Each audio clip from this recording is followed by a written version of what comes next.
about how to lose your edges. And no, I don't mean these edges. Oh, look at that. Look at that. Jesus has been good. Coconut oil and gel. Not those ones. Not those ones at all. When I say edge, I mean the things that set you apart when you're being hired. Like, I call it the factor. Like, how to get rid of that and become just another regular employee. Well, if you want to find out, watch.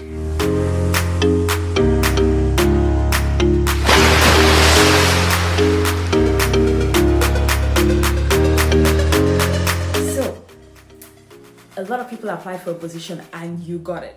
There are reasons that you got that position. But then you get the job and you just kind of relax and you're no longer that special. So these are some ways you can arrive at that point. Number one, staying stagnant. And so when they hired you, the skills you had, the experiences you had, you have not grown since then. When they do your first year review or second year review, you're the same person. You haven't added anything to your plate. You haven't taken courses. You haven't gone for trainings. You haven't gone for conferences. You haven't done anything to become a better professional. You are just the same person doing the same thing that they asked you to do when you hired without any plans for improvement. Stagnation is a crime in the professional world. It is a crime. Think about it. Things are changing all the time. There are new resources coming out all the time. There are new apps coming out in fact, apps have taken people's jobs away, like completely.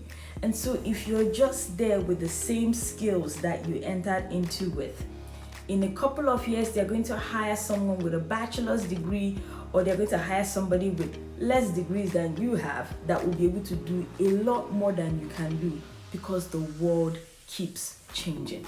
And so if you're going to stay stagnant in your skills and in your experience and do the same thing over and over again without getting better at it, without being more relevant in your workplace with your skills, then yeah, congratulations, you have lost your edge. Number two is workplace politics. It hovers around your head. Everywhere you go, the politics exist. Now, the worst time to get involved in workplace politics is when you are a newbie. I call it when you are the bottom feeder, when you just got there and you're now getting involved in the environmental or the workplace situations. Yeah, you are definitely going to be on your way down. And one of the really, really sad things about workplace politics is that you get mixed up in mess that you have no business being in the first place. You like people, or you become a part of groups because of what you have heard. And you dislike people and cut them off because of also what you have heard. You don't have personal experiences, or you don't even get to know people well enough for you to form an opinion about them, and you just kind of join the train and join the cliques. No, that is definitely going to make you lose your edge, because once you start forming those relationships at work that are toxic, number one, you won't be able to do your work well because you have sour relationships and just messy things here and there. Number two, you would maybe cut out people that would have helped you grow and help you really advance in your professional life, just because you're part of a group that has separated some people from the other people. Very unhelpful. Don't do it. And even if people have been bad in the past, ask yourself this question: what if they have changed? What if they are now better people? I want to leave you with this.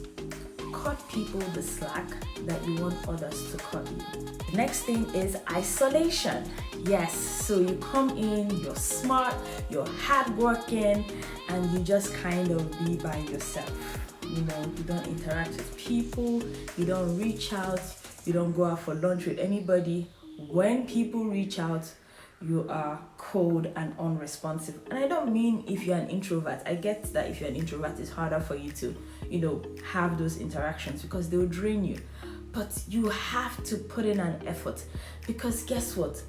People like working with people when they like them. And if you become so isolated that you have no relationship with people who you work with, yes, you will start to lose your edge. You will become very irrelevant very, very fast. Because guess what? you can be replaced. Your skills are not special.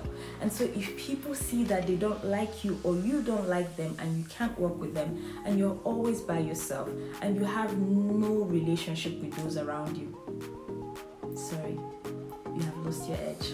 The next thing, a chip on your shoulder. Yes.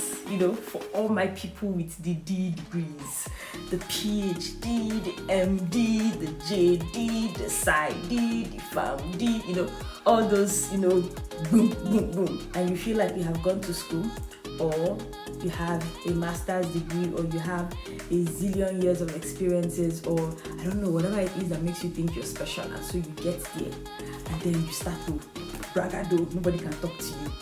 You can't go anywhere. Or they can't ask you to do anything, you are the boss. Even if they hired you at a managerial or administration position, you get there and you have a chip on your shoulder. People cannot relate with you because you are just too big and everybody else is a commoner at your feet. My dear, you will lose your edge very soon. And guess what? Since we're on this topic, you are not special. No. We are all working together towards a common goal. Even people that you are more educated than, or people that they probably pay less than they pay you. No, you're not special. You're not more important. Every company and every organization has a big goal, and everybody has different roles to play in achieving that goal, including you with your big degree or big experience or big title. And so once you get there and start to have a chip on your shoulder, gradually you will start losing your relevance, and the moment you can be replaced, guess what they're going to do? They will happily replace you. That's right. And the last one is when you are unremarkable. Sit down and think about it. What are you good at? Like, what is the one thing that they can say, if so and so is not here, it won't be done right, or nobody can do it like this person, or this person is the best in this area, or this person is well known. What are you well known for? Like, what are you good at? What is your thing? Even if there are 10 people in your area, what makes you stand out? It could be something as simple as the way you do your work, or how you do it, or the extra care you take when you do it. It could be something as big as you know more because you stay on top of new material and new things. What makes you relevant? Because when you are unremarkable at your workplace, you will lose your edge and you will be very easily replaceable. When I started working, my mom told me something that I have held so dear to my heart. She said, there is no permanent friend, there is just permanent interest. And this specifically applies very well to workplaces. People are not going to keep you because you have a nice smile, or you look good, or you dress nice, or you have a different skin color, or whatever. People are going to keep you because you are advancing the interest, the vision, and the mission of that workplace. And so as a professional, whether you're young or you're older, I encourage you, do every single thing you can to not do any of the things I talked about today, and keep those edges so that we can all look, very good. Until I come your way again, my name is Winie. Please comment, tell me what you think. I want to know what you do to make yourself stand out, or to make yourself not lose your edge or your edges at your workplace. I also want to learn from you, and we as a community want to learn from you. Until I come your way again,